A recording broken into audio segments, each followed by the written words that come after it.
다이어트 할 때 입 터짐 방지 어떻게 하셨나요? 운동을 강도도 못 올리고 무게도 못 올리고 항상 하던 대로 더 개선되지 않은 채로 계속 똑같이 있다 보니까 안 늘어요. 점심에 헬스장 가는 직장인인데요, 내추럴 보디빌딩에서 표준은 저는 결코 변하지 않았다고 생각해. 고점은 높아졌을 수 있어요. 자, 일단 이분은 혼나야 돼요. 야 임마,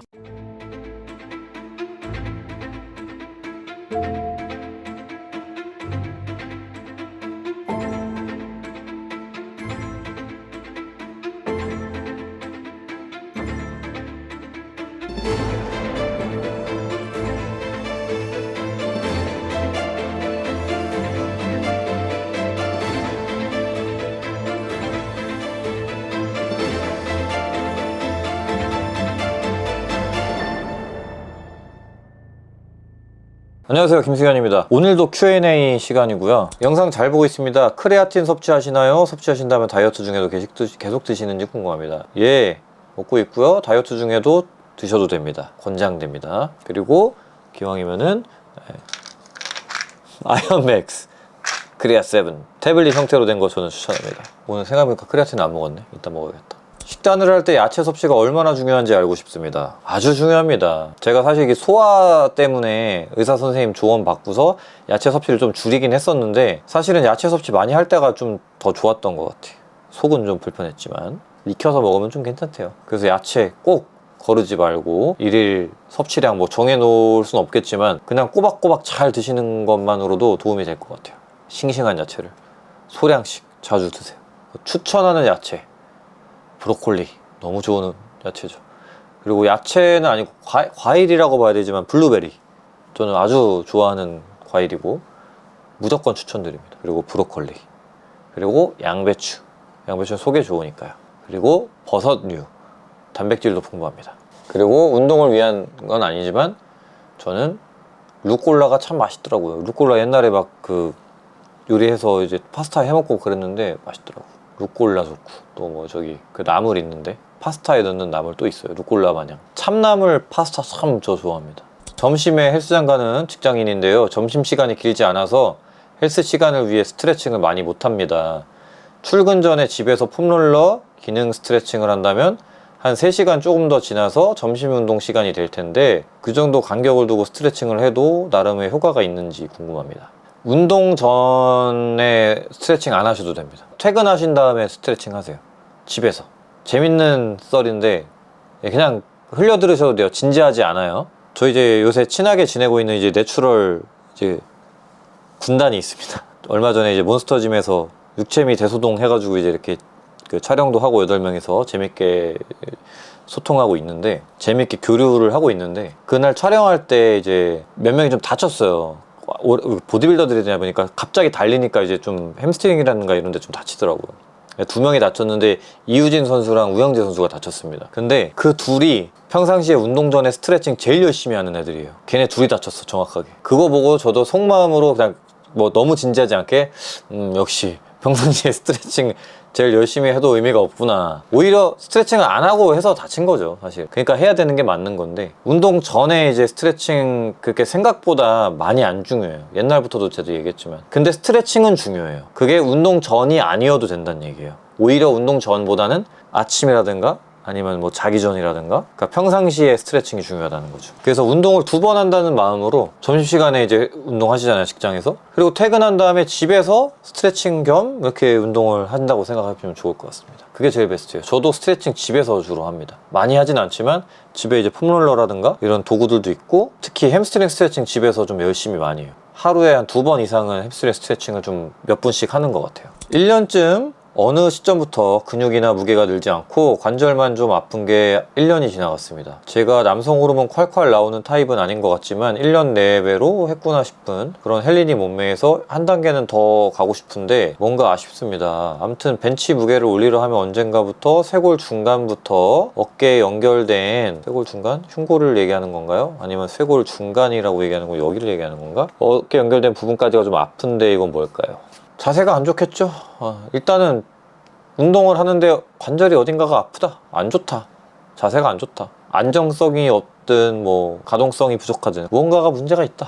근데 그 문제를 해결하면 근육이나 무게가 늘 거예요. 지금은 그 문제가 해결이 안 되니까 안 늡니다. 그래서 사실 질문 주시고 좀 고민하고 계시는 헬린이 분들, 정체기가 왔다고 느끼는 뭐 그런 분들 중에 10명이라고 치면은 8명은 불균형 때문에 그래요. 불균형 때문에 이유 모를 통증이 있으니까 운동을 강도도 못 올리고 무게도 못 올리고 항상 하던 대로 더 개선되지 않은 채로 계속 똑같이 있다 보니까 안 늘어요. 그래서 불균형을 개선하면 됩니다. 불균형 그럼 어떻게 개선할까요? 직접 찾아보셔야죠. 불균형 개선은 물리치료사분들께 의뢰를 하셔야 됩니다. 보디빌더는 불균형 개선에 대해서 전문적 조언을 해드리기가 좀 어려워요. 그러니까 보디빌더가 드릴 수 있는 전문적 조언은 그거를 더 정확하고 자세하게 알려주실 수 있는 분께 상담받으세요 밖에 없어요. 덜어는 내가 경험했던 거 같은 경우는 공유를 할 수 있겠죠. 저도 그 문제를 겪었었는데 이런 걸로 해결을 했습니다 라고 공유를 드릴 수 있어요. 근데 저는 이런 경험을 해본 적이 없어가지고 안타깝게도 드릴 말씀이 없어요. 치료사분께 의뢰를 하셔야 됩니다. 맨날 이제 똑같은 비슷한 질문들 많이 있다 보니까 이 답변만 사실 뭐 한 10번 가까이 한 것 같은데 얼마나 치료사분들 홍보해줘. 왜냐면 많이 모르시니까. 치료사분들이 이런 역할을 하고 있는 거를 생각보다 모르시는 것 같아요. 왜냐면 병원 가서 물리치료 받고 가세요 이러면 어떻게 이렇게 지하실 내려갔더니 눕혀놓고서 대충 찜질 시키고 시간 지났어요 가세요 뭐 여기 뭐 적외선 뻘건 거 쐬고 그죠? 그런 것만 하다 보니까 물리치료사분들이 진짜 그런 것만 하시는 분들인 줄 알더라고요. 아니에요. 물리치료사분들 얼마나 공부 많이 열심히 하시고 여러분들 진짜 말 그대로 치료하기 위해서 열심히 하시는 분도 많은데요. 그래서 진또배기 치료사분들을 꼭 만나서 이거 개선하시면 좋을 것 같아요. 치료를 받으세요. 치료가 필요한 분입니다. 아프잖아요. 그죠? 아픈데 왜 보디빌더한테 질문을 해? 좀 잘못된 거 아닌가요? 그죠? 안녕하세요. 항상 진중하시고 발전하시는 모습이 너무 멋있어서 저처럼 되고 싶은 헬린입니다. 제가 진중하고 발전하나요? 감사합니다. PD 형은 알 텐데 저의 모습을. 제가 그런가요, 형님? 그런 편인가요? 다행이네요. 근데 항상 저는 제가 생각하는 제 모습과 남이 생각하는 나의 모습이 많이 일치하지 않는 편인 것 같아요. 그래도 어쨌든 간에 그렇게 바라봐 주신다고 하니까. 그리고 그런 고민을 제가 언젠가 또 회원님한테 한번 이렇게 얘기를 한 적이 있는데 근데 그거는 그냥 운명 같은 거예요, 선생님. 그냥 받아들이세요 이러더라고요. 내가 원치 않든 아니면 내가 그렇게 생각 안 해도 다른 사람이 그렇게 생각한다면 그건 뭐 어쩔 수 없대. 그래서 그렇군요. 그분도 저를 약간 교수님 같이 생각을 하시더라고요. 근데 저는 아니거든요. 이국종 교수님을 닮았죠. 그래서 그 이미지가 저한테 투영이 되나 봐요. 근데 저는 전혀 아니거든요. 그런 대단하시고 위대하신 분과 비교했을 때는 정말 하찮고 어떻게 보면은 소인배 같은 기질도 갖고 있는 것 같기도 하고 모르겠어요. 아닌가? 몰라. 더 좋게 아니야 당신은 그거보다 더 좋은 사람이야 라고 나에게 말해주는 사람이 있다면 안심이 될 것 같아요. 왜냐면 나도 때로는 나에 대해서 잘 모를 때가 많거든. 그래서 그냥 나는 항상 나를 그냥 안 좋게 생각하려고 하는 편이에요. 일단 나를 최악이라고 생각을 해야 더 발전할 수 있을 것 같아서. 나를 너무 높게 평가해버리면 좀 안 좋을 것 같아서 그렇게 이제 좀 멋대로 평가를 해버리는데 누군가가 그래도 듣기 좋으라는 식으로라도 그렇게 얘기를 해준다면 뭔가 안심이 되긴 하겠죠. 어쨌든 감사합니다. 어쨌든 이런 분이 지금 5×5 스트렝스 훈련을 하고 계시대요. 근데 여름이다 보니까 팔, 어깨 운동도 같이 하고 싶은데 스트렝스 훈련과 병행해도 괜찮을까요? 그리고 바벨로 할 때 힙힌지 동작을 신경 쓰다 보니 햄스트링이 당겨서 등의 집중도가 풀리는데 하다 보면 괜찮아질까요? 가 이제 질문입니다. 일단은 5×5 스트렝스 훈련할 때 팔, 어깨 운동 하셔도 됩니다. 병행하세요. 뭐 영향은 있겠죠. 부정적이든 뭐 긍정적이든 해보고 판단해 보십시오. 해보니까 이거 하면 안 된다. 해보니까 너무 좋다. 저에게 검사를 먼저 받으실 필요 없습니다. 해보고 나서 꼭 후기를 알려주세요. 좋았는지 나빴는지 숙제입니다. 3달 후에 얘기 꼭 해주세요. 그리고 바벨로 할 때 힙힌지 동작을 신경 쓰다가 이제 햄스트링 당겨가지고 등 집중이 안 된다 라는 이야기는 이제 하체의 중요성을 얘기하는 하체 운동의 중요성. 하체가 막 커야 된다 강해야 된다 보기보다는 하체 운동을 자꾸 그래도 꾸준히 하고 하체가 운동을 할 때 이제 지지와 안정을 만들어 줄 수 있게 최소한 노력을 해야 된다라는 거를 우리한테 시사를 하는 거죠. 그래서 바벨로를 하다 보면 괜찮아지지 않고요. 도움은 됩니다. 조금씩. 하체도 따로 신경을 쓰셔서 하시면 도움이 될 것 같아요. 더. 근데 제가 이제 하람이랑 이제 저번에 세미나였죠. 하다가 하람이가 이제 그런 이야기를 하더라고요. 어떤 코치였는데 까먹었다. 그 코치 아주 유명한 코치예요. 그 코치가 이야기를 했대요. 바벨로를 하지 않아도 너는 등이 좋아질 것이다. 그러나 바벨로를 하지 않으면 너는 햄스트링과 둔근이 엄청 약해질 것이다. 이런 유의 말을 했어요. 정확한 표현을 제가 좀 잊어버렸는데 비슷한 표현이었어요. 저도 이제 그 생각이 나네요. 바벨로 할 때 햄스트링과 둔근에 힘이 들어가는 것은 정상입니다. 그리고 의도적으로 거기에 힘을 쓰려고 의도하셔도 돼요. 등에 운동이 조금 덜 집중되더라도 바벨로우는 그냥 등만 운동하는 운동이 아니라 하체와 같이 운동을 하는 운동이다 라고 생각을 하시면 조금 더 안심이 될 것 같죠? 그죠? 몸 키우는데 데드리프트는 필수 운동일까요? 대체되는 운동은 뭐가 있는지 궁금합니다. 이게 참 어려운 것 같아. 필수일까 과연? 필수라고는 할 수 없을 것 같아요. 필수는 절대 아닌 것 같아요. 근데 데드리프트를 잘 한 사람은 결국에는 데드리프트 안 한 사람보단 좋아요. 특히 후면사슬, 승모근, 뭐 등, 광배근 뭐 할 거 없이, 어몽덩이, 햄스트링 할 거 없이 데드리프트를 열심히 많이 한 사람이 그렇지 않은 사람보다 그 부위가 다 당연히 더 좋은 게 어쩔 수 없는 현실. 그러니까 필수라고 생각을 누군가는 할 수도 있겠지만 데드리프트를 안 하고 등 좋아질 수 있고 데드리프트 안 하고 엉덩이랑 햄스트링 좋아질 수 있으니까 다른 걸로 대체를 할 수는 있겠죠? 그러면 뭐가 대체가 있을까요? 일단 전 데드리프트가 승모근에 굉장히 좋은 운동이라고 생각을 해요. 그래서 렉풀이라든가 슈러그 같은 것들이 대체가 될 수 있고요. 또 한 가지 엉덩이와 햄스트링에 굉장히 좋은 운동인데 힙스러스트로 비슷하게 대체할 수 있습니다. 가슴 운동을 할 때 중하부 승모근, 능형근 라인을 따라서 쥐가 자주 난다면 어떻게 대처하시겠어요? 글쎄요. 쥐가 날 것 같다라는 생각조차, 느낌조차도 한 번도 없었다 보니까 쉽게 제가 이제 상상할 수는 없을 것 같은데, 그거와 별개로 그렇게 쥐가 나실 것 같다면 중하부 승모근, 능형근 운동을 길이를 잘 늘리면서 따로 추가를 해서 열심히 할 것 같아요. 이제 쥐가 자주 난다. 쥐가 난다. 쥐가 날 것 같은 느낌이라면 제 생각에는 오히려 약해서 그런 것 같고, 진짜로 쥐가 난다면 너무 세서 그런 건데, 너무 세고 너무 이렇게 단축돼 있어서 단축시켜 놔서, 그럼 어떻게 해야 될 것 같아? 스트레칭 해야죠. 쥐 나면 스트레칭 시키잖아요. 그러니까 일단 스트레칭을 좀 하십시오. 중하부 승모근과 능형근 스트레칭을 해주세요. 케이블 원암 풀다운을 해머 MTS 풀다운을 한쪽씩 하는 걸로 대체할 수 있냐? 조금 애매해요. 좀 비슷한 메커니즘이긴 한데 실행이 좀 다르게 되는 편이라, 완전 이렇게 회외 그립으로 해야 되다 보니까 그거는, 그리고 각도도 좀 더 가파르죠. MTS 풀다운 해머 같은 경우는 좀 거의 뭐 이 정도 각도란 말이에요. 근데 케이블 원암 풀다운은 한 120도 정도로 좀 더 낮아요. 좀 더 완만해요. 그래서 대체가 뭐 불가능한 건 아니지만 따로 해도 괜찮다. 근데 케이블을 하기 싫으면 그냥 그걸로라도. 안녕하세요. 모태마름에서 몸집을 키우고 싶어서 운동을 시작한 7주차 혜린입니다. 자, 체지방 관련해서 조언을 구하고자 해서 질문 드려봅니다. 스펙이 대충 이 정도고, 저는 복근, 대피 이런 거 원하지 않고 옷 입었을 때 덩치 있는 몸을 원했기에 초반 3주간은 닥치는 대로 먹어서 체지방이 14.2% 이상 늘었는데, 체지방이 찌니까 몸은 안 크고 얼굴만 엄청 커져서 진짜 보기 싫더라고요. 그 모습을 도저히 못 참아서 다시 체지방을 빼면서 체중을 늘리고 있는데, 자, 일단 이분은 혼나야 돼요. 야 임마, 3년을 해라 임마. 3년 알겠지? 제가 반말 잘 안 하는데 화딱지가 나가지고 죄송합니다. 3년을 해서 이렇게 나한테 고민을 상담을 했으면 이렇게 해보시면 어떨까, 이렇게 상담을 정말 제가 잘해드릴 텐데 답답해. 물론 아무것도 몰라서 그럴 수 있어요. 그래서 좀 설명을 드리자면, 근육이라는 거는 그렇게 빠르게 늘어나지 않아요. 그래서 그냥 몸집을 키우시고 싶은 건데, 몸집을 키우는 방법도 여러 가지가 있어요. 영화 배우들도 몸집 키우려고 이제 막 그 체중 올리는데 역할이 스모 선수야. 그러면 지금 우리 질문 주신 분처럼 3, 4주 동안 떠가지고 찌우면 돼요. 근데 바디빌더 역할이네? 그러면 그렇게 해서 되겠어요? 뭐 영화 배우니까 뭐 약을 쓰든 뭘 해서라도 입금 됐으니까 어떻게든 몸을 만들려면 해야 되는데, 그렇게 아무렇게나 먹지 않고 정말 체지방률을 좀 어느 정도 유지하면서 하겠죠. 물론 벌킹 시기도 필요하겠지만, 근데 애초에 그거는 몇 달이나 몇 주 안에 할 수가 없죠. 몇 년 걸리지. 그래서 캐스팅이 애초에 그 멸치한테 캐스팅이 되지 않겠죠. 그죠? 그래서 제 생각에는 이분은 너무 조급하거나 아예 이제 몸을 만드는 과정에 대한 개념이 아직은 좀 많이 부족하신 것 같아요. 개념이 없다 이런 나쁜 말이 아니라 인식이 아직은 완성이 안 돼 있어. 헬린이다 보니까. 그래서 제가 이제 말씀드리면 그런 겁니다. 운동이란 거는 몸매 만들고 근육 만드는 거는 아주 천천히 할 수 있는 겁니다. 매체에는 이제 막 이런 분들, 그리고 저 같은 사람도 그렇고, 이렇게 좋은 몸을 보니까 저거 뭐 몇 달이면 되나 보다 이렇게 생각하시겠지만, 저는 이제 20 몇 년 차입니다. 지금 운동한 지.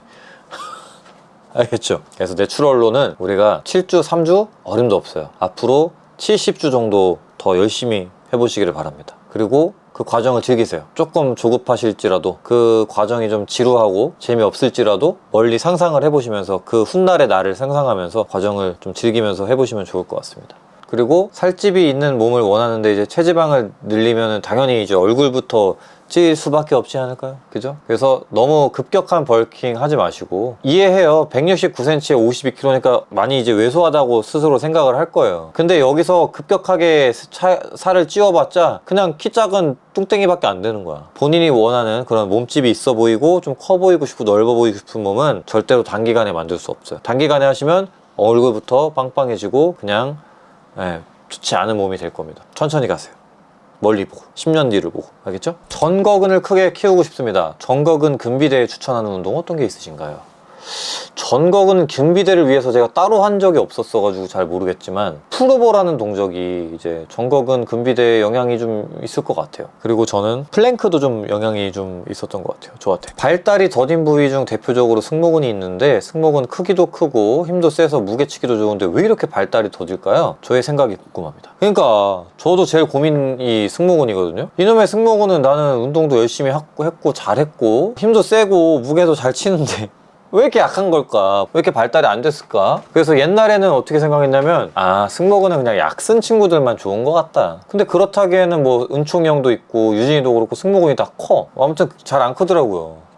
그래서 요새 드는 생각이, 승모근이 오히려 어깨보다 발달시키기가 좀 어려운 것 같고 어깨가 좀 더 쉬워요. 이렇게 얘기하면 유진이가 뭐가 돼요? 막 이럴 수 있죠. 아니야. 유진이도 어깨 커요. 좋아요. 근데 가슴이랑 승모근이 좋으니까 어깨가 상대적으로 약해 보이는 거지, 어깨가 여러분들보다는 훨씬 큽니다. 심지어 요새는 저랑 비슷해졌어요. 오히려 더 좋을 것 같아. 살 빼고 나면 그 정도로 이제 좋아요. 근데 승모근은 진짜 키우기 어려워. 내추럴한테 아마 가장 키우기 어려운 부위라 꼽는다면 저는 턱 주변 근육, 승모근 포함해서. 그러니까 이제 후면 삼각근도 이제 포함이 되겠죠. 전면 삼각근이나 측면은 의외로 키우기 나쁘지 않아요. 제가 해본 바로는 생각보다 발달시키기 나쁘지 않다. 근데 여러분들이 발달이라고 하는 그 기준이 너무 높다면 이제 거기에 못 미칠 수는 있어요. 약물 사용자급으로는 절대 못해요, 당연히. 근데 어깨 꽤 좋은데? 소리는 당연히 누구든지 전 들을 수 있다고 생각해요. 요즘 내추럴이라고 하는 분들 중에 어깨 약점인 사람 누가 있어? 다 좋아. 요새는 뭐 다. 그 어린 친구들도 어깨 이만한데 걔네들이 거짓말을 하지 않은 이상 내추럴도 충분히 어깨는 빠른 시간, 단기간 내로도 어느 정도는 발달시킬 수 있다. 그 이상은 당연히 어렵겠죠. 근데 승모근은 저도 잘 모르겠어요. 승모근은 참 타고남을 많이 타는 부위 같아요. 승모근이 가장, 제가 알기로는 안드로겐 수용체가 가장 많이 분포되어 있는 파트예요. 그러다 보니까 안드로겐 수용체 자체가 적으면 그냥 승모근은 답이 없는 거지. 그래서 그냥 뭐 운이다. 그냥 랜덤 스탯으로 태어나야 돼요. 그냥 이렇게 주어진 스탯인데 거기 안에서 그나마 내가 최대치로 만드는 게 보디빌딩이에요, 결국엔. 근데 이제 포기는 하지 마시고, 저도 포기 안 했어요. 승모근 더럽게 안 크지만 포기 안 하고 항상 열심히 하고 있습니다. 그리고 조금씩 매번 나아지는 걸 느껴요. 속도가 안 나서 일 뿐이죠. 그러니까 우리 질문 주신 분도 저랑 같이 포기하지 말고 승모근 열심히 키워봅시다. 요즘 부스터 먹으면서 운동 되게 빡세게 하고 있는데, 충분한 수면을 취했음에도 운동 후에 몰려오는 피곤함을 어떻게 케어하나요? 저도 모르겠습니다. 저도 피곤해요. 저도 케어를 한 적이 없어가지고 모르겠네요. 그냥 저도 운동하면 피곤합니다. 그러니까 그건 그냥 자연스러운 현상인 거죠. 뭐 어떻게 제가 드릴 말씀이 없네. 힘내세요. 응원해드릴게요. 4달 반 후에 바디 프로필을 찍고 싶어서 처음으로 다이어트에 돌입한 지 이제 한 달이 지났습니다. 180cm의 27살 남자고요. 98kg에서 시작해서 살이 많이 쪄있는 상태였고 욕심을 좀 부려가지고 2100칼로리로 시작했는데 아직도 체지방률이 23%고 체중은 한 달 동안 3kg 정도 빠졌습니다. 처음부터 먹는 양이 부족했던 건지 아니면 더 줄여야 하는지 불안합니다. 운동은 근력 운동 1시간 반, 유산소 30분에서 60분 정도입니다. 이분이 이제 어떤 몸 상태인지를 저는 뭐 알 수 없죠. 운동을 또 얼만큼 하셨고. 근데 제가 일단은 그냥 텍스트만 봤을 때는, 그냥 좀 체지방이 되게 많은 분이신데, 180에 98kg면은 그냥 제가 느끼기엔 그냥 비만이거든요. 그 비만이신 분이 몇 달 안 돼서 다이어트를 하고 바디 프로필을 찍으시면, 지난번에 나 혼자 산다 멤버분들이시잖아요. 버터스가 아니라 뭐라 그러지? 팜뮤스 거기 박나래님 그리고 전현무님, 이장훈님 바디 프로필 찍었잖아요. 거기서 너무 안타까운 게, 너무 멋지시긴 한데 이장훈님을 보면서 다들 빵 터졌잖아요. 다이어트를 열심히 하셨지만 사실 그 몸으로는 사진을 멋지게 찍을 수는 없는 몸이죠. 얼굴이 다 했지 뭐. 사실 이장훈님 너무 존잘이다 보니까 얼굴로 찍은 거지 그 몸으로는 사실은 좀 본인도 지금 창피하시더라고요. 똑같은 겁니다. 이분은 바디 프로필 찍으시면 창피하실 것 같아요. 제 생각에는. 몰라, 갑자기 벗었는데 뭐 사진을 보냈더니 뭐 막 이만한 사람이 있을 수도 있겠지만, 그런 분이면 애초에 이런 질문을 저한테 하시지 않을 거기 때문에 제 생각에 이분은 바디 프로필 찍으시면 안 되는 상태긴 해요. 4달 반은 안 돼. 4달 반이 아니라 14달 반 후에 찍으시는 게 낫지 않을까요? 근데 이제 바디 프로필 찍는 사연이 또 있을 수 있고 제가 뭐 함부로 얘기할 수는 없는 부분이긴 하죠. 그러나 이제 냉정하고 현실적으로는 저는 개인적으로 그렇게 말씀을 드릴 수밖에 없고, 개인적으로 한 1년 정도는 더 감량을 하시고서 그 감량된 어느 정도 1년도 아니에요. 그러니까 4달 반 동안 감량하시고 사진을 찍지 마시고 그 4달 반 감량된 몸으로 열심히 운동하신 다음에 몸이 좀 마음에 들었을 때 한 번 더 다이어트 하셔서 사진 찍으시면 됩니다. 그러니까 현실적으로 14달 걸릴 수도 있겠죠. 그 이상이 걸릴 것도 있을 거고, 분명 여성분들이야 뭐 적당히 마른 게 사진 이쁘게 나온다고 생각을 하시니까 일반인분들이 이제 4달 반 정도 잡고 다이어트해서 바프 찍고 그러세요. 근데 남자는 아니에요. 남자는 생각보다 멋이 없어요, 이렇게 찍으면. 그래서 한번 물론 만족하실 수 있습니다. 개인적으로 저는 그냥 이 말라 보이는 이걸로 충분히 만족하고 사진을 남기고 싶어요, 이런 생각 드실 수 있지만 아닐 확률이 더 크니까 뭐 이렇게 조심스럽게 말씀드려 봅니다. 그래서 먹는 거가 부족하고 뭐 이런 거에 대한 걱정은 안 하셔도 될 것 같고, 제가 말씀드린 대로 다이어트 기간을 4달 반 잡으신 거는 아주 훌륭합니다만, 냉정하게 98kg에서 시작하시는 분은 4달 반이 아니라 거의 8달 정도를 다이어트를 하셔야 됩니다. 제가 참고로 173에 비시즌에 83에서 뭐 85kg까지도 찌우는 편인데 이번 시즌 83까지 쪘어요. 83에서 시작해서 이제 대회 체중 73kg까지 이제 10kg를 감량을 해요. 10kg 감량을 합니다. 대회는 10월 달이에요. 첫 대회 아마 나가게 될 첫 시합은 10월이에요. 그러면 지금 또 5월 달부터 했으니까 9, 8, 7, 6, 5개월 잡는 거고, 메인 시합은 11월입니다. 10월에 첫 시합인데 그건 중간에 나가는 거고, 메인 시합은 11월이에요. 5개월 잡습니다. 10kg 감량하기 위해서. 그리고 이분은 4달 반 후에 찍는다? 그러면은 사실상 90kg 근처에서 찍는다는 얘기예요. 좋지 않아요. 여기 나왔구나. 체지방률이 23%래잖아요. 그러면 23%면은 지금 100kg에서 23%면 지금 체지방이 23kg예요. 바디 프로필을 찍기 위해서 조금 그나마 좀 멋져 보이려면 체지방률이 8% 정도? 그러면 지금보다 13kg 이상을 빼셔야 되는 상황이에요. 15kg 가까이 또는 15kg 이상 체지방을요. 그럼 체중은 그거보다 더 빠지죠. 그러면 18kg 뺀다고 쳐요. 그러면 80kg로 찍으실 수 있단 말이에요. 근데 180cm에 80kg 적당하게 예쁜 몸이죠. 근데 그게 근육이 돋보이는 몸은 아닐 거라고 저는 생각을 합니다. 어쨌든 열심히 해보세요. 뭐 안 될 거는 없어요. 그러나 이런 거는 이제 어느 정도 인지하시는 게 좋을 것 같습니다. 고시를 준비하고 있는 수험생입니다. 운동을 포기하긴 싫어서 계속하고 있는데 많이 투자하기엔 부담을 느껴 1시간 정도만 투자하고 있습니다. 1시간에 가슴 3두, 등 2두를, 그리고 하체 어깨를 하기에는 다 안 털리는 느낌이 들더라고요. 그래서 가슴, 등, 팔, 하체, 어깨 5분할을 하는데 괜찮은 방법인가요? 다이어트 병행하고 있습니다. 네, 뭐 3분할을 이랑 뭐 5분할을 한다, 뭐 1시간에 한다, 이건 사실 큰 관련은 없는 것 같아요. 제가 느끼기에 뭐 다 안 털리고 뭐 이런 걸 떠나서 운동 기술이라든가 아니면은 뭐 운동의 숙련도라든가 테크닉 뭐 이런 걸로 충분히 1시간 동안 많은 부위를 할 수도 있어요. 그러나 그런 게 이제 숙달되지 않은, 숙련도가 떨어지시는 분일 거기 때문에 숙련도가 떨어지시는 분들은 분할을 많이 쪼개는 것도 괜찮은 것 같아요. 반대로 분할을 안 쪼개는 것도 추천은 드릴 수는 있어요. 왜냐면 숙련도가 빨리 늘거든요. 한 부위를 1시간 동안 하루에 딱 한 부위만 하면, 특히 5분할을 한다 그러면 숙련도를 올리는 시간이 오래 걸려요. 더 자주 못 하니까. 운동을 많이 하고 똑같이 하더라도 자주 하는 거랑 한 번에 몰아서 하는 거랑은 숙련도 이 레벨이 종국에는 좀 달라질 수 있다. 더 떨어질 수밖에 없다. 그래서 분할을 많이 안 쪼개는 게 숙련도를 올리기 좋다. 뭐 그런 장단점이 있다. 근데 뭐 난 터는 게 더 중요하다면 숙련도 떠나서 열심히 해야 털리면 뭐 그렇게 하셔야죠. 근데 멀리 보면은 결국에는 지금 다 못 털더라도 멀리 보면 자주 운동을 하시는 게 숙련도를 올리시기에는 더 좋을 겁니다. 그렇게 되면 그 멀리 원 후에 얼마 멀지도 않을 수도 있어요. 얼마 뒤에는 숙련도가 오르고 테크닉이나 기술적으로 내가 짧은 시간 안에 운동을 다 해낼 수 있는 그런 능력이 생길 겁니다. 그래서 지금 당장이 중요하면 열심히 5분할 하시고 난 좀 더 멀리 보겠다 하면은 제가 말씀드린 방법을 한번 해보시면 어떨까. 태닝 관련해서 정리해 주시면 좋을 것 같습니다. 기계, 횟수, 태닝샵 고르는 법. 사실 제가 이제 뭐 저희 예전에 그 광고도 하고 후원도 받았어가지고 몰디브 태닝이 제일 친숙하고 제가 제일 많이 오래 했던 곳인데 장단점이 너무 명확해서 좀 비싼 편이에요. 비싼 대신에 좀 고급지고 만족도는 높았어요. 네. 태닝 로션도 이제 그 자체 태닝 로션을 씁니다. 그게 이제 장점이자 좀 단점인 것 같아요.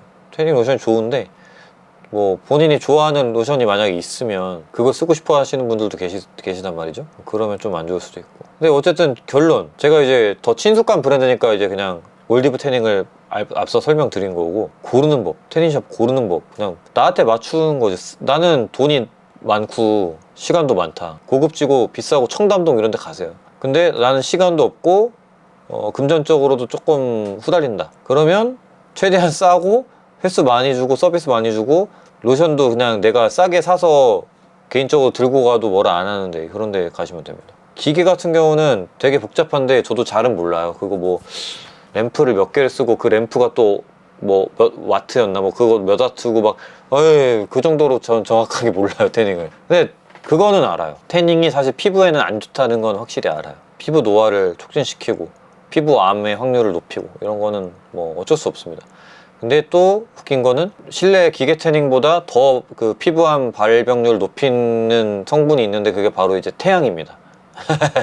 그래서 어차피 뭐 똑같다 정도는 알고 있습니다. 근데 저는 태닝은 보디빌딩 대회 준비하시는 분들은 안 하셔도 무방하다. 왜냐면 태닝이 필수라면 흑인 선수들도 다 태닝하고 나오지 않을까요? 근데 그 친구들 안 하잖아요. 즉 태닝은 진짜 피부를 까맣게 하기 위한 방법인 건데, 정작 보디빌딩 대회 나가면 제품을 탄이라고 하는 제품을 발라서 색깔을 컬러링을 하기 때문에 필요가 없다, 태닝이. 전 태닝하니까 좀 더 몸이 좋아, 다이어트도 더 되고 피부 스킨이 얇아졌어요. 그러면 흑인 선수들도 다 그거 한다니까요. 근데 안 한다니까. 그거는 이제 비과학적인 속설인 겁니다. 그래서 근데 알고 보니 흑인 선수들도 태닝을 하고 있었던, 그러면 내가 좀 머쓱하고. 근데 어쨌든 제가 알기로는 안 하거든요.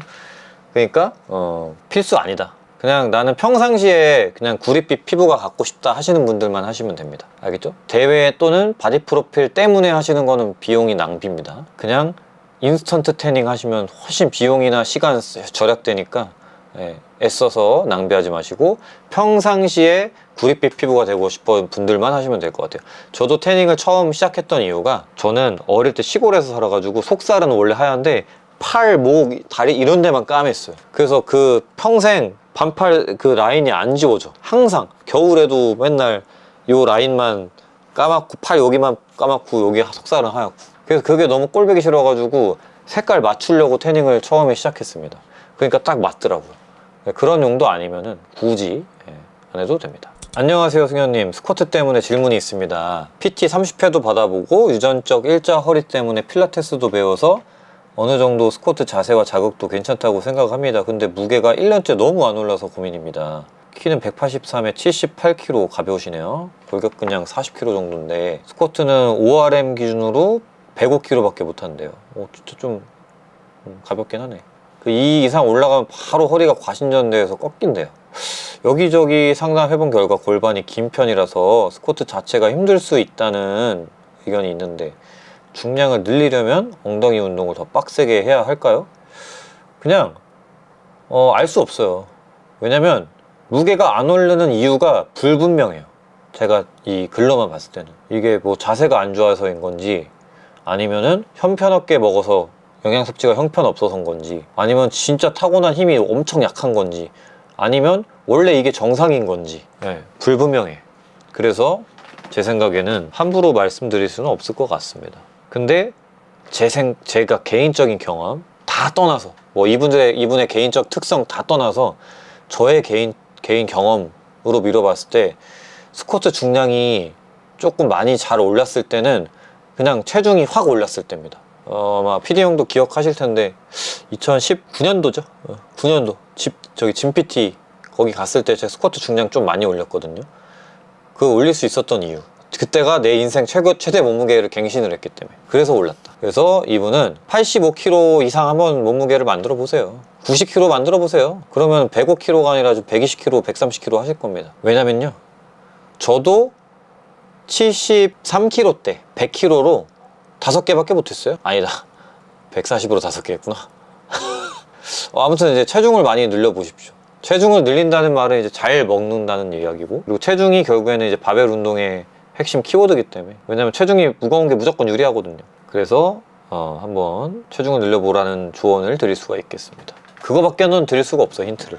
이걸로는 제가 직업상 아침 6시부터 일을 해서 하루에 2만 보씩을 걷네요. 일어나서 프로틴 한 잔 마시고 공복 텀이 길고 끼니 수도 2끼밖에 안 되는데 괜찮을까요? 이게 이제 질문이네요. 다이어트가 목적이고 안 괜찮죠? 하루에 2끼밖에 먹는데 뭐가 괜찮아요? 별로 안 좋은 식단이죠. 그러니까 이상적이진 않아요. 근데 뭐 어떻게든 되긴 되겠지만 별로 좋진 않아요. 근데 이게 직업이나 일 때문에 못 바꾼다면 뭐 어떻게 바꿀 수 없는 걸. 그래서 이거를 뭐 안 돼요, 이렇게 드시면 안 되고 이렇게 드세요 라고 말해 드릴 수도 없는 상황, 일 때문에. 그래서 차라리 저는 좀 많이 드세요. 1700밖에 안 드시잖아요. 근데 일을 되게 힘드시게 하는데 2만 보 걸으시고 공복 텀도 길고, 그죠? 그러면 한 번에 먹을 때 좀 더 드셔도 괜찮을 것 같아요. 물론 지금도 한 끼에 지금 거의 800칼로리 이상 드시는 거긴 하지만, 중간에 보스터 보충제 이런 걸로 때우시는구나. 근데 어쨌든 간에 별로 좋은 식단이 아니니까 이렇게 드시지 말라고 밖에 저는 말씀드릴 게 없습니다.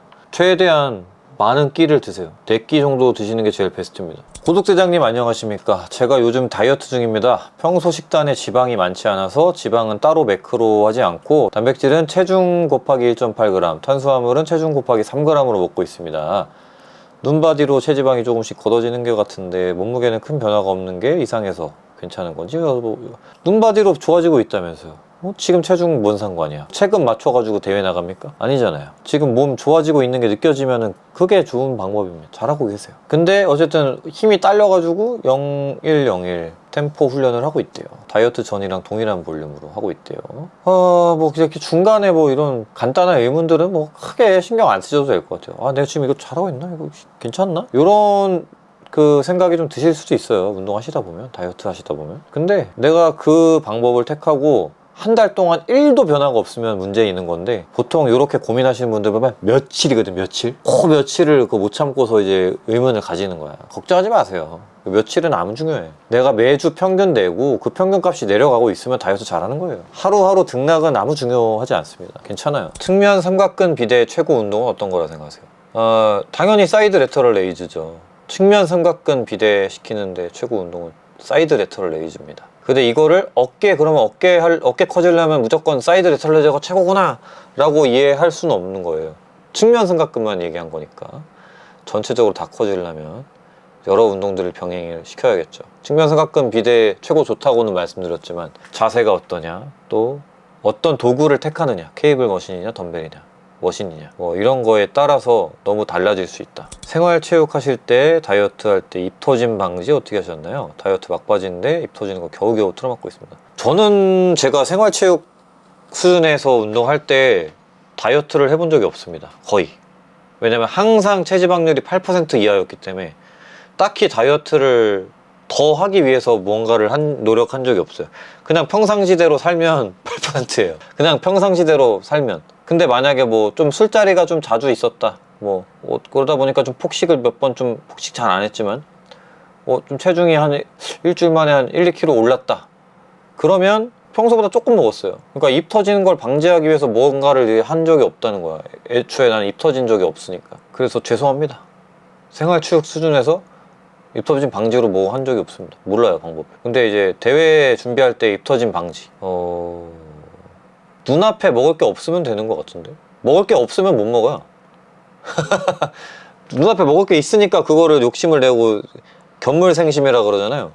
보이니까 마음이 동한다. 안 보이면 됩니다. 그러면은 입 안 터집니다. 먹을 게 없는데 입이 어떻게 터져. 그런데 이 내 손으로 치킨을 시키고 햄버거를 시키고 지 손으로 하고 있다? 그럼 뭐 다이어트 하지 마요. 그냥 그 정도 의지면. 입 터지는 거는 내 의지로 이렇게 무언가 시키는 거는 입 터지는 게 아닙니다. 입 터지는 거는 먹다가 갑자기 나도 모르게 막 먹어야 되는 음식을 막 더 먹는 경우잖아요. 그러니까 그런 사고를 안 나게끔 양을 다 그러니까 애초에 이렇게 양 많은 음식을 사지를 마세요. 아예 조금밖에 없는 걸 사야 돼. 다 먹어도 이게 입 터질 수가 없는 음식들. 그게 팁이네, 딱. 저라면 그렇게 할 것 같아요. 뭔지 이해하셨죠? 입 터지는 거 대부분 그런 거 아니에요? 견과류 한 봉지 이렇게 큰 거 샀는데 입 터져가지고 그거 하나 다 처먹고, 뭐 시리얼 샀는데 그거 시리얼 한 통 다 먹고 아침에, 이런 게 입 터지는 거잖아요, 그죠? 근데 그렇게 안 되려면 결국에는 대용량을 안 사면 되는 거. 근육이 많으면 담이 안 오나요? 정말 궁금합니다. 아니요, 자세가 안 좋고 담이 오는 트리거를 건들면 담이 오죠. 근육이 많은 거랑 상관없습니다. 그리고 척추 측만증을 운동으로 개선할 수 있을지, 완전히 낫는 것도 가능한지. 일단은 측만증에 관련해서 전문적으로 운동 지도하시는 분들은 개선할 수 있다고 말씀하세요. 근데 완전히 낫는 거는 저는 못 본 것 같아요. 조금씩의 각도만 나아지는 거지, 그러니까 완전 진짜 너무 심했던 분이 조금 괜찮아지는 정도까지는 봤어도 완전히 그냥 곧게 완전히 펴지는 경우는 한 번도 본 적 없습니다. 근데 그것만으로도 다행이고 대단한 거죠. 왜냐면 엄청 심한 분들은 진짜 일상생활도 불편하고 통증이 많으니까, 그게 조금 더 정상 수치에 가까워지는 것만으로도 엄청난 도움이죠. 가슴, 등 덤벨 운동 안 해도 되나요? 하면 좋죠. 왜 안 해요? 덤벨 좋지. 저는 가슴 운동 덤벨이 제일 잘 돼요, 사실. 가슴은 벤치 프레스, 인클라인 스미스, 플라이, 체스트 프레스만 하면 되고, 예를 들어서 이분은 등은 풀업, 랩풀 다운, 바벨로, 체스트 서포티 드로우, 시티 드로우 이렇게만 하고 싶어 하는 것 같아요. 이유는 덤벨 프레스 왠지 모르겠는데 어깨 아픈 느낌 있고, 덤벨 원암로우는 잘못하면 허리에 무리를 줄 수 있다고 생각해서. 덤벨 원암로우는 허리에 부담이 크게 없는데, 이게 허리에 부담이 있다면 너무 터무니없는 무게를 들고 있거나, 아니면 너무 비트는 동작을 많이 하셔서, 또는 무게 중심을 못 잡아서거든요. 세팅을 잘 하시면, 셋업을 잘 하시면 원암 덤벨로우는 허리에 부담이 크지 않은 운동입니다. 왜냐면 원암 덤벨 하는 이유 자체가 바벨로우는 허리에 부담이 되기 때문에 한쪽으로 지지하고 하려고 하는 거거든요. 그래서 원암 덤벨로우는 좋은 운동이에요. 그러나 머신이 되게 좋은 게 많이 구비되어 있으면 안 해도 되긴 해요, 사실. 그래서 안 해도 되냐라는 질문에는 네, 안 해도 됩니다. 근데 하면 더 이득은 있어요. 그러나 그 기술적으로 숙련되지 못한 것 때문에 아프고 뭐 잘못되고 이런다면 뭐 안 하는 게 나을 수도 있죠. 잘못하면 안 하는 이만 못하니까 그렇게 하십시오. 어쩔 수 없이 밤을 새야만 하는 날이면 운동 가는 게 좋을까요? 쉬는 게 좋을까요? 밤을 새야만 한다.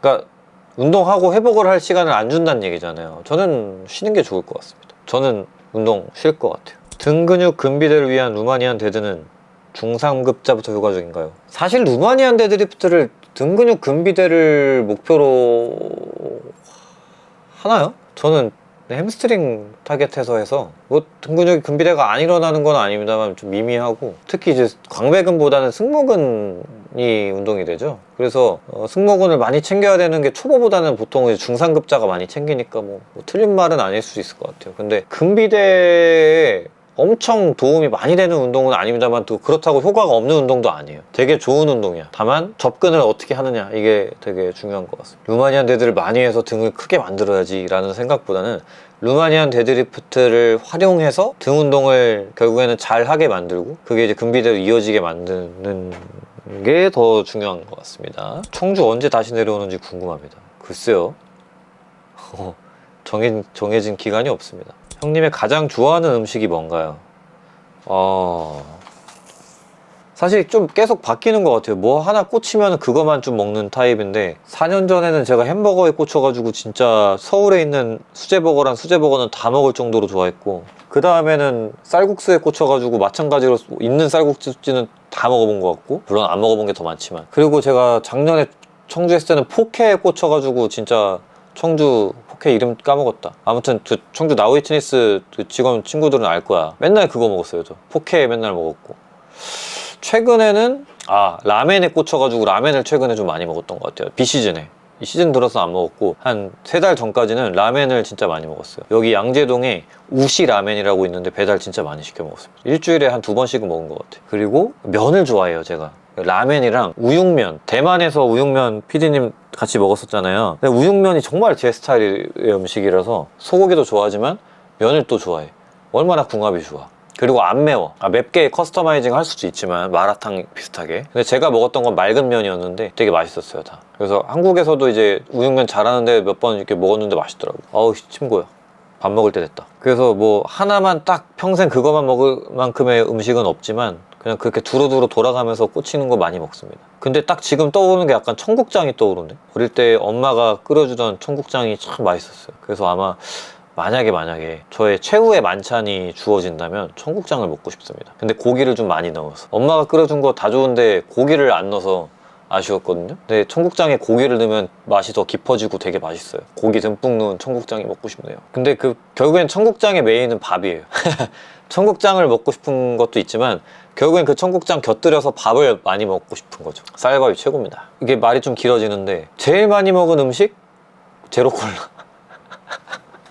제로콜라 진짜 나 코카콜라에서 뭐 줘야 돼요. 너무 많이 먹었어 진짜.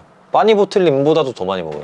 빠니보틀림도 많이 드시더라고. 근데 빠니보틀림은 제 상대가 안 됩니다. 하루에 저는 한 2리터는 먹었던 것 같아요. 대회 준비할 때. 안 좋아요. 카페인 많이 들어있어서. 빠니보틀림 조심하십시오. 카페인 많이 들어있습니다. 주의하셔야 돼요. 운동도 안 하시잖아요. 가뜩이나. 누가 좀 전해주세요 이거 좀. 그리고 나는 걱정되는 게 쯔양님. 쯔양님도 카페인을 내성이 있으신지 모르겠지만 먹방 하실 때 제로콜라나 콜라 많이 드시더라고. 엄청 위험해요. 콜라 막 3, 4리터씩 드시고 이러면 안 돼요. 조금만 드세요. 카페인 많이 들어있어서 주의하셔야 됩니다. 먹방 하시는 분들 위험합니다. 콜라에는 카페인이 많이 들어있습니다. 생각보다. 마라톤 훈련과 금비대가 동시에 가능할까요? 이거는 조금 어려울 것 같아요. 왜냐면 뭐 불가능의 영역은 아니에요. 근데 마라톤 자체가 근육이 많으면 너무 불리하잖아요. 그죠? 우리 여기 마라톤 그래도 동호회 활동 오래 하시는 분이 계시기 때문에 잘 아실 거예요. 마라톤은 근육량이 많고 근비대적으로 좀 많이 되어 있는 분들은 절대적으로 불리하기 때문에 좀 약간 모순입니다. 약간. 운동 중에 휴식 시간을 보통 어느 정도 쉬시는지 궁금합니다. 스트렝스 훈련은 당연히 길게 가져가는 게 일반적인데 근비대 훈련 기준으로는 어느 정도 쉬실까요? 비슷하게 쉬는데 최근에 이제 스트렝스 훈련 안 했으니까 최근에는 한 2분 정도씩 쉰 것 같습니다.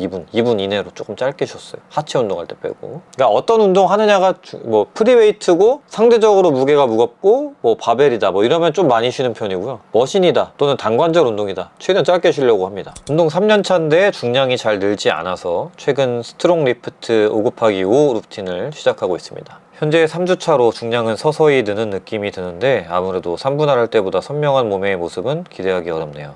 스트롱 리프트에 대해서 어떻게 생각하시는지요? 죄송합니다. 스트롱 리프트가 뭔지 모르겠어요. 근데 그게 만약에 5×5 훈련을 얘기하는 거면 너무 뭐 오래돼 있고 검증돼 있는 거 아닌가? 그것만 하면 좀 아쉬움이 항상 들었던 기억이 나요. 저도 어릴 때. 그래서 부가적으로 가비지 세트가 늘어나고 결과론적으로 그렇게 하다 보면 5×5를 제대로 소화를 안 하게 되고 흐지부지 됐던 그런 기억이 납니다. 김승현 선수가 견줄 만한 몸을 가진 20대 초반들의 내추럴 운동 유튜버들을 보고 느낀 속마음이 궁금합니다. 가로치고 저는 너무 열받습니다. 이것도 아까 제프 니퍼드 영상 리뷰하다가 비슷하게 얘기한 것 같은데 솔직하게 또 얘기할게요. 예전에는 제가 유전적으로 되게 뛰어나고 재능 있는 사람이라고 생각을 했어요. 보디빌딩 하기에. 근데 그거를 또 뒷받침해주는 성과도 있었고요. 그죠? 대회 성적이 이제 얘기하듯이 월드 챔피언도 많이 했고 국내외 많은 대회에서 탑 오브 탑을 경험을 하면서 내추럴 보디빌딩이 굉장히 협소하고 마이너한 분야지만 그래도 내가 세계적으로 봤을 때도 그 분야에 그래도 꽤나 방구 좀 꼈다. 이 분야에서 라고 스스로 느끼고 자랑스러워 할 만큼의 성과였다고 저는 생각해요. 물론 앞으로 더 큰 뭐 목표가 있고 어려운 목표도 있고 달성하기 쉽지 않을 거란 것도 알지만요. 물론 지금 역시 마찬가지로. 근데 요새 드는 생각은 나 별거 아니었구나. 난 재능이 없었구나. 나는 진짜 순수 깡으로 노력으로 이 자리에 왔구나. 요새 이런 생각이 들어요.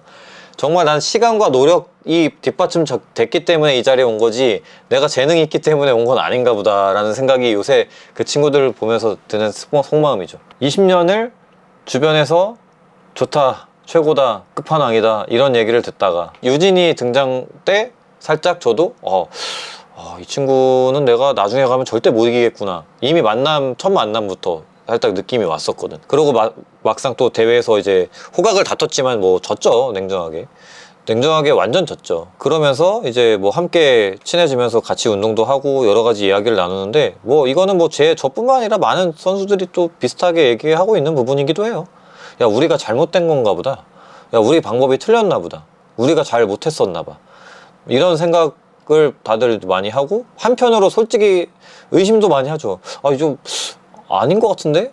아니지 않아 얘? 이게 좀 이러면서 솔직히 그런 속마음도 얘기도 해요. 뭐 그거는 뭐 사람이니까 당연하다고 생각해요. 정말 성숙한 어른의 모습만을 보여주기에는 너무 저희도 좀 흔들림이 있답니다. 네. 근데 뭐 아까 말씀드린 전자의 마음이 더 크다고 저는 말씀드릴 수 있을 것 같은 게, 후자로 의심하고 안 믿고 이래봤자 나만 손해. 차라리 이 친구들 대단하네, 나는 별거 아니었으니까 지금이라도 더 열심히 해보자 라는 생각이 나한테 그나마 더 도움되는 거죠. 열받는다, 이분은 열받는다고 표현을 하셨네요. 저는 열받진 않고 좀 그냥 궁금한 거죠, 말 그대로. 진짜일까? 그냥 궁금한 거. 화는 안 나요. 화는 안 나. 그냥 궁금해요. 진짜인가? 얘는 진짜일까? 거짓말을 하고 있는 걸까? 거짓말을 한다면 왜 그럴까? 진짜 내추럴이라면 어떻게 이렇게 좋을까?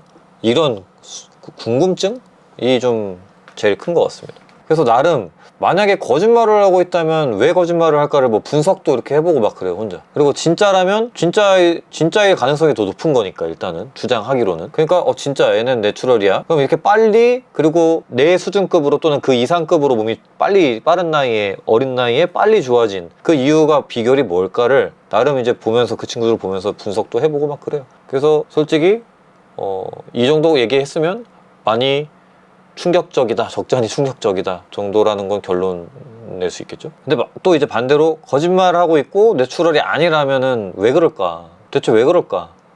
이 심리를 저는 보지 못했고 PD 형님이 보셨다 그래서 저한테 말해주셨는데, 헬저씨라는 유튜버 분이 이제 나름의 분석을 하셨대요. 근데 그분이 분석하는 바로는 심리적인 게 아니라, 이제 나이가 어리고 경험이 적잖아요. 구력도 적고, 그러니까 경력이 적고 나이도 어리잖아요. 그러니까 모르는 거예요. 이게 내추럴로 달성할 수 있는, 어떻게 보면은 한계에 가까운 그 수준이라는 게 있는데, 넘을 수 없는 명확한 선이 있는데, 걔네는 그 근처로 가본 적이 없기 때문에, 나이 있고 저 같은 사람들은 오랫동안 해보니까 딱 보이잖아, 그 선이. 제 스스로도 해봤고 가르쳐도 봤으니까 이 선이 보여요.